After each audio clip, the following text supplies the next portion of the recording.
Hello दोस्तों, स्वागत है आप सभी का tax and accounting with Arun Sharma में।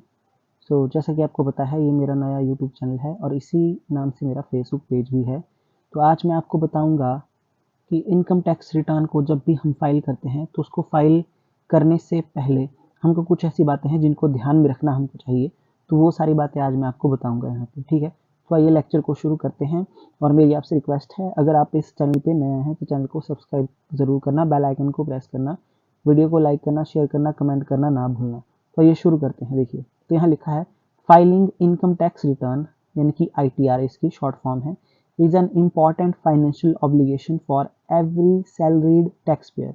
तो ये जो सैलरीड पर्सन होते हैं, जो जिसको जो है वो, चाहे वो गवर्नमेंट हो या फिर प्राइवेट वाले हो, है ना, जिनकी जो सैलरी है वो टैक्सेबल सैलरी है, ये उनके लिए है, ठीक है, ओके।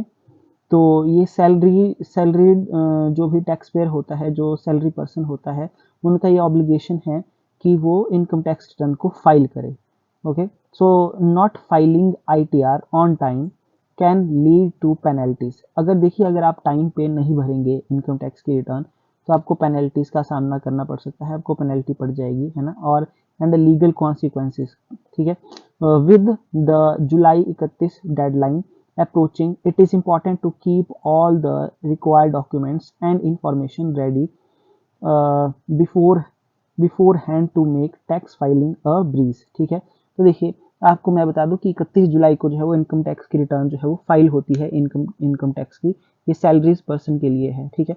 अभी क्या किया गया है कि इसकी जो डेट है उसको बढ़ाया गया है 15 सितंबर तक।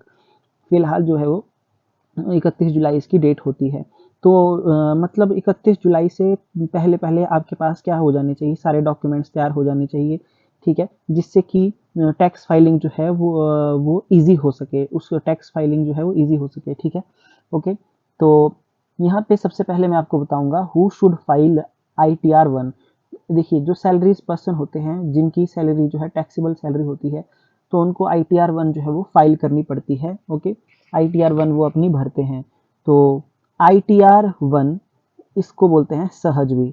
ITR 1 is for resident individuals, ठीक है। जो रेजिडेंट पर्सन होता है, रेजिडेंट इंडिविजुअल है, उनके लिए होती है ITR 1 whose total income does not exceeds 50 lakh rupees, ठीक है। तो ऐसा पर्सन जिसकी इनकम जो है वो 50 लाख से ज़्यादा नहीं है पूरे साल की, ठीक है, तो वो क्या भरेगा, वो ITR 1 को फाइल करेगा। So this form is applicable if your income comes from the following sources, ठीक है। देखिए यहाँ पे क्या लिखा गया है, दिस फॉर्म इज एप्लीकेबल, ये फॉर्म एप्लीकेबल होगा इफ योर इनकम, अगर आपकी इनकम जो है वो कौन कौन से सोर्सेज से आएगी, वो सोर्सेज यहाँ पे लिखा गया है। देखिए, जैसे कोई सैलरी, जिसको सैलरी मिलती है या जिसको पेंशन मिलती है वो पर्सन, ठीक है। Income from single house property, ठीक है, अगर आपकी कोई इनकम है सिंगल हाउस प्रॉपर्टी से, वो पर्सन आएगा, ठीक है, ओके। उसके बाद फैमिली पेंशन इनकम है अगर आपकी, तो या फिर एग्रीकल्चर इनकम है up to 5000 rupees. Interest income, ठीक है, कोई इंटरेस्ट है आपका, कोई आपका सेविंग अकाउंट है या आपने FD करवाई है, उस पर कोई इंटरेस्ट है, एटसेट्रा। तो इन इन सोर्सेज से अगर आपकी इनकम है तो आपके लिए जो है ITR 1 जो है वो एप्लीकेबल होगी, अगर आपकी इनकम 50 लाख से ज़्यादा नहीं है। तो आई होप आपको जो है वो समझ में आ गया होगा ये इतना पार्ट, है ना। अब देखिए, अब आगे क्या बोला गया है कि who can not file ITR 1। देखिए, ऐसे कौन से पर्सन हैं जो ITR 1 को फाइल नहीं कर सकते हैं, तो उनके बारे में यहाँ पे बताया गया है। देखिए, ITR 1 is not applicable for individuals, ठीक है। ITR 1 जो है वो किन किन के लिए, कौन से ऐसे इंडिविजुअल्स हैं जिनके लिए एप्लीकेबल नहीं है। देखिए, हु आर नॉट रेजिडेंट, जो रेजिडेंट नहीं है, ठीक है, पहली बात, जो रेजिडेंट नहीं है। और नॉट ऑर्डिनरी रेजिडेंट, जो ऑर्डिनरी रेजिडेंट भी नहीं है, ठीक है, ओके। आई होप आपको इतनी बात समझ में आ गई होगी। कोई ऑर्डिनरी रेजिडेंट के लिए नहीं है ये, और नॉन रेजिडेंट के लिए भी नहीं है, मतलब ये एक ही बात है, ओके। अच्छा जी, having income of more than ₹50 lakh, ठीक है, जिसकी इनकम 50 लाख से ज़्यादा की है, जिनकी इनकम 50 लाख से ज़्यादा की है पूरे साल की, वो भी ITR 1 को फाइल नहीं कर पाएंगे। रिसीव इनकम फ्रॉम लॉटरी, अगर आप लॉटरी से इनकम रिसीव करते हैं, या फिर रेस हॉर्सेस, है ना, लीगल गैम्बलिंग, ठीक है, okay.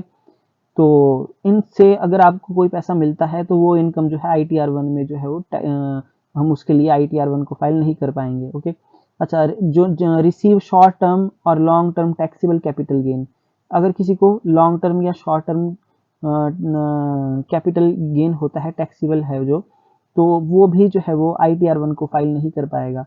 Having invested in unlisted equity shares, अगर आपने अनलिस्टेड इक्विटी शेयर्स को परचेज किया है, इन्वेस्ट किया है उसमें पैसा, तो वो भी वो इन्वेस्टमेंट भी जो है इसके अंदर जो है वो ITR1 के लिए उसको भी फाइल नहीं किया जा सकता है। ठीक है, अगर कोई ऐसा इंडिविजुअल होगा। अच्छा जी, फिर receive income from more than one house property, देखिए अगर आपके पास जैसे 2 घर हैं, है ना, और दोनों आपने रेंट पे दिए हैं, ठीक है, तो तब भी आप जो है more than one house property जो है वो यहाँ पे ITR1 फाइल नहीं कर पाएगा, वो इंडिविजुअल जिसके पास जो है एक से ज़्यादा मकान है जो उसने रेंट पे चढ़ाए हैं। आई होप आपको इतना समझ में आ गया होगा। ओके जी, अच्छा जी, उसके बाद अब नेक्स्ट यहाँ पे आप देख सकते हैं कि अब जो नेक्स्ट है, Here are 5 important things, तो यहाँ पे 5 जो है ज़रूरी चीज़ें हैं, every salaried tax payer should keep in mind. तो 5 ऐसी बातें यहाँ पे मैं बताऊंगा, 5 से 6 बातें यहाँ पे आपको ऐसी बताऊंगा मैं। जब आप ITR1 को फाइल करोगे, ITR को फाइल करोगे, तो उसको आपको जो है वो ध्यान में रखना पड़ेगा। पहला क्या है, देखिए, choose the right ITR form. तो सबसे पहले आपको जो सैलरी पर्सन है उसको क्या करना पड़ेगा, राइट जो फॉर्म है वो चूज करना पड़ेगा। The first and most important step to file ITR is choosing the right ITR form. Filing the wrong form will result in your return being considered defective. ठीक है, अगर आपने गलत फॉर्म फाइल कर लिया तो माना जाएगा कि आपकी रिटर्न क्या है, वो उसको डिफेक्टिव मान लिया जाएगा। You will have to file ITR, आपको अलग से जो है वो फिर से ITR फाइल करनी पड़ेगी, वो भी करेक्ट फॉर्म के साथ में। ओके, दूसरा, कीप द नेसेसरी डॉक्यूमेंट्स, तो आपको जरूरी डॉक्यूमेंट्स जो है अपने पास रखने पड़ेंगे। ठीक है, और वो भी तैयार चाहिए बिल्कुल ITR1 को फाइल करने से पहले से। Gather the following important document, देखिए यहाँ पे नीचे डॉक्यूमेंट्स बताए गए हैं before filing ITR। Annual information statement, AIS इसको बोला जाता है, तो ये एनुअल इंफॉर्मेशन स्टेटमेंट होती है आपकी। ठीक है, ये कंप्लीट समरी है आपकी फाइनेंशियल ट्रांजेक्शन्स की पूरे साल की।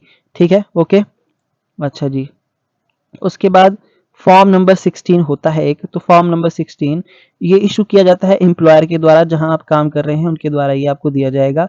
Containing details of salary breakups and DTS deduction, तो इसमें जो है वो सैलरी ब्रेकअप्स के बारे में इंफॉर्मेशन होगी और कितना TDS काटा गया है, ये सारी बातें जो है इस फॉर्म नंबर 16 में दी होती हैं। ठीक है, उसके बाद फॉर्म नंबर 26 AS, ठीक है, 26 AS फॉर्म होता है ये। ओके, तो कंप्लीट डिटेल इसमें क्या होता है, complete details of tax credit, जो भी आपका टैक्स क्रेडिट है उसकी कंप्लीट डिटेल इसमें होगी। एडवांस टैक्स की, TDS, हाउस रेंट रिसिप्ट्स की, ठीक है, if applicable, required for HRA exemptions, ठीक है, इन्वेस्टमेंट। उसके बाद देखिए मेरी बात को सुन लीजिए। तो ये जो फॉर्म नंबर 26 होता है इसमें जो है वो कंप्लीट डिटेल होती है टैक्स क्रेडिट की, एडवांस टैक्स की, TDS की, हाउस रेंट रिसिप्ट्स की अगर कोई है तो, है ना। ओके, ये रिक्वायर्ड फॉर HRA, ठीक है, अच्छा जी, इसके बाद कोई एग्जाम्पशंस हैं या इन्वेस्टमेंट पेमेंट्स रिसिप्ट हैं आपकी कोई, ठीक है, ओके, कोई आपकी इन्वेस्टमेंट पेमेंट रिसिप्ट्स हैं, जैसे कि LIC प्रीमियम है, PPF है,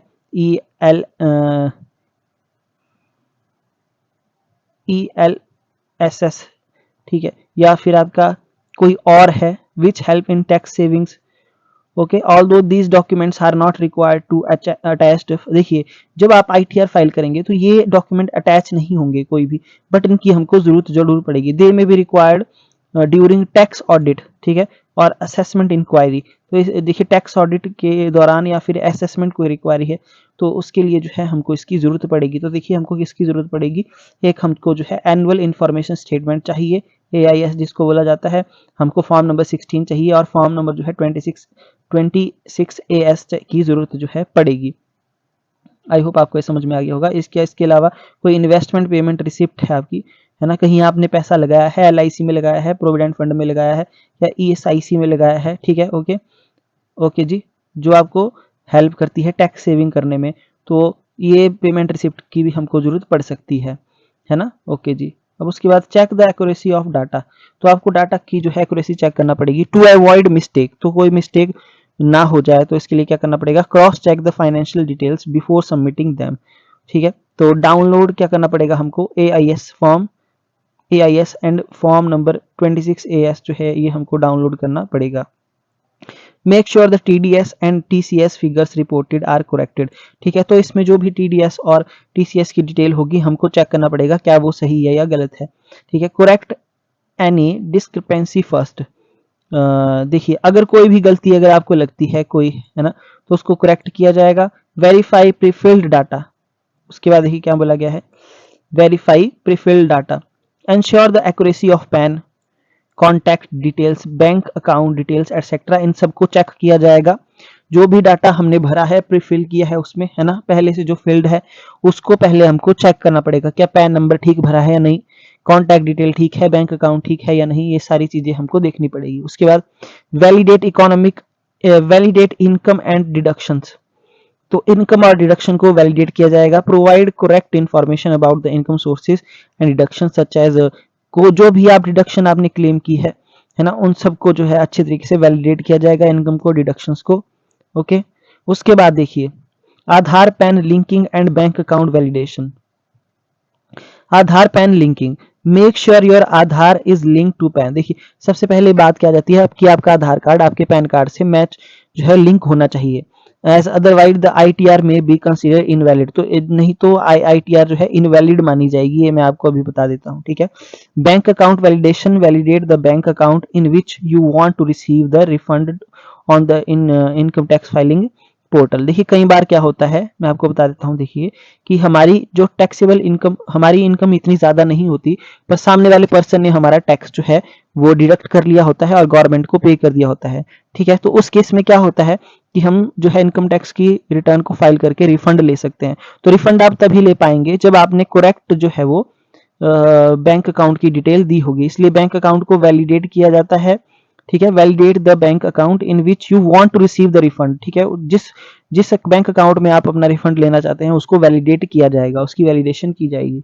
ओके जी, अच्छा उसके बाद ई वेरीफाई किया जाता है। ठीक है, ITR जब भी भरते हैं तो उसको ई वेरीफाई करना जरूरी होता है। तो आफ्टर सक्सेसफुल फाइलिंग ITR, जब आपने ITR को सक्सेसफुली फाइल कर दिया तो it is necessary to e verify, उसको ई वेरीफाई करना जरूरी है।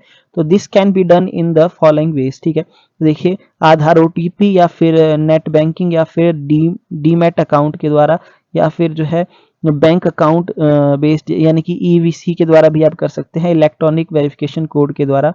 ठीक है, इन सब चीजों के द्वारा जो है आप ई वेरीफाई कर सकते हैं अपनी ITR को। ओके, जो अभी आपने फाइल की है। अच्छा देखिए लास्ट में मैंने क्या लिखा है, देखिए if you want to do man, देखिए वैसे मैनुअल तो कोई भी नहीं करता है आजकल, आजकल सब जो है ई वेरीफाई करते हैं, है ना, तो इसको बता के भी मैं आपको क्या कर लूंगा। ठीक है, अच्छा जी देखिए, तो ई वेरीफाई करना पड़ेगा आपको ITR को लास्ट में जाकर के, है ना, तो इन बातों का आपने ध्यान रखना है जब भी आप अपनी ITR को फाइल करेंगे। तो ये छोटा सा वीडियो मैंने बनाया है, इससे आपको अच्छी इन्फॉर्मेशन मिल जाएगी। और मेरी रिक्वेस्ट है आपसे, देखिए अगर कोई भी टैक्स का काम करवाना चाहता है, अकाउंटिंग का काम करवाना चाहता है, ठीक है, अकाउंट्स का वर्क करवाना चाहता है, ठीक है, TDS का काम करवाना चाहता है, GST का, ओके, बैलेंस शीट का, ओके, कोई अकाउंट बनवाना चाहता है अपने अकाउंटिंग पूरी, तो ये सारे काम जो है हम करते हैं, मैं करता हूँ।